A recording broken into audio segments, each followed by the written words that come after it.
નમસ્કાર દર્શક મિત્રો, હોટલાઇન ન્યૂઝની સાથે હું છું સોનલ। આજે આપણે વાત કરવાના છીએ જમ્મુ કાશ્મીરની અંદર જે પર્યટકો પર જે હુમલો થયો તેના પર સૌથી મોટો જો ફટકો પડ્યો હોય તો તે છે જમ્મુ કાશ્મીરની ટુરિસ્ટ સેક્ટરને।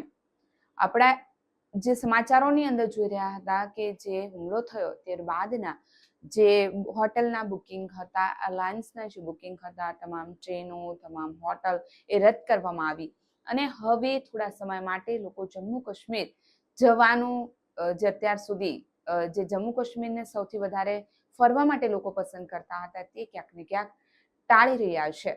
એટલે શું પ્રશ્ન એ ઉદ્ભવે છે કે શું હવે ખરેખર જમ્મુ કાશ્મીર પ્રવાસન માટેનું કેન્દ્ર પ્રવાસીઓ માટે બંધ થઈ જશે કે પછી લોકોને ત્યાં જતા ડર લાગશે? અને જો બંધ થઈ જશે તો એની કેવી અસર થશે જમ્મુ કાશ્મીરના લોકો પર, તેના પર પ્રવાસીઓ પર નિર્ભર રહેતા લોકો પર કેવી અસર ઉદ્ભવશે એ પણ સૌથી મોટો સવાલ છે। આપણે જો વાત કરીએ જમ્મુ કાશ્મીરના પર્યટક સેક્ટરને લઈને તો જે ટુરિસ્ટનું જે સેક્ટર હતું તે દુનિયાભરના પ્રવાસીઓ ત્યાં આવતા હતા। ના માત્ર આપણે ઇન્ડિયામાંથી ત્યાં ફરવા માટેનું લોકો પસંદ કરતા હતા, પરંતુ એવું કહેવામાં આવે છે જમ્મુ કાશ્મીર માટે કે એ આપણે દુનિયાનું એક સ્વર્ગ માનવામાં આવે છે કે જે કુદરતી સૌંદર્યને માણવા માટેનો સૌથી બેસ્ટમાં બેસ્ટ સમય આ સમયગાળો હોય છે।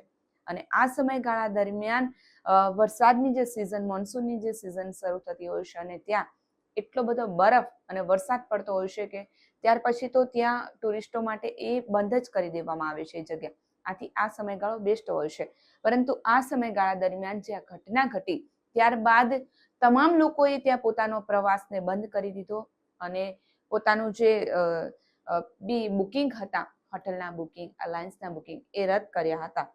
જો આ હુમલાની કાશ્મીરના તમામ ક્ષેત્રની અસરની પર તો આપણે નજર કરીએ, પરંતુ ખાસ કરીને પર્યટન જે વિભાગ જે છે પર્યટન પર જો વધુ અસર પડી છે અને ત્યાં હોટલ કંપની ખોલવા માટેનો જે સૌથી મોટામાં મોટો જે વ્યવસાય જે છે એના પર સૌથી મોટો અસર પડી છે અને ત્યાંના લોકોને હવે એમ થશે કે જે પર્યટકો પર નિર્ભર હતા એ લોકોનું શું થશે? આનાથી વર્ષોની મહેનત પછી સ્થિર થયેલી કાશ્મીરની આર્થિક પ્રગતિ જે પાટા પર હતી, અત્યાર સુધી જે એવું લાગતું હતું કે કાશ્મીર હવે ક્યાંક ને ક્યાંક પ્રગતિના પંથે જઈ રહ્યું છે।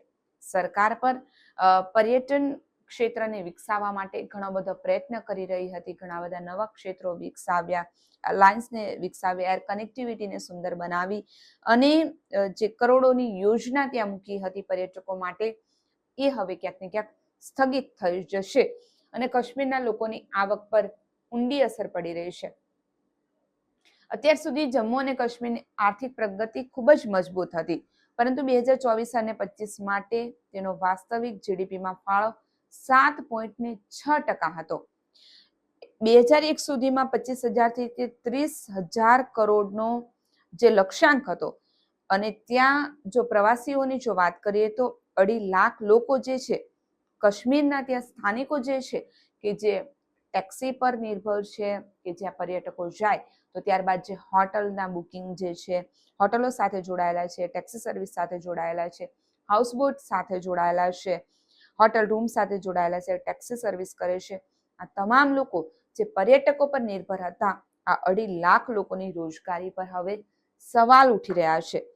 2024ની જો વાત કરીએ દર્શક મિત્રો તો ત્યાં 25 લાખ લોકો કાશ્મીરના પ્રવાસે ગયા હતા અને આ પહેલા જ મહિનાની અંદર જો આપણે વાત કરીએ તો અત્યાર સુધીમાં 6 લાખ લોકો, પહેલા મહિનાના 15 દિવસની અંદર 6 લાખ લોકો કાશ્મીરના પ્રવાસે જઈ ચૂક્યા છે।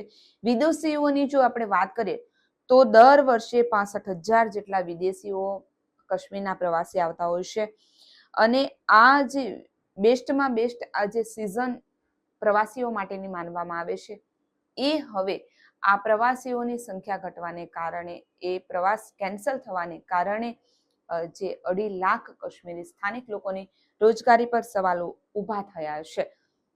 હવે દરેક લોકોના મગજની અંદર જ આપણે જે ચર્ચા, જે ચોર ચખારે એક જ ચર્ચા ચાલતી હતી કે ફરવા માટેનું કાશ્મીર જ કેમ જવું? ત્યાં તો જો તમે સેફ નથી, જો તમારી ત્યાં સુરક્ષા જ નથી તો એવા સ્થળ શા માટે પસંદ કરો છો?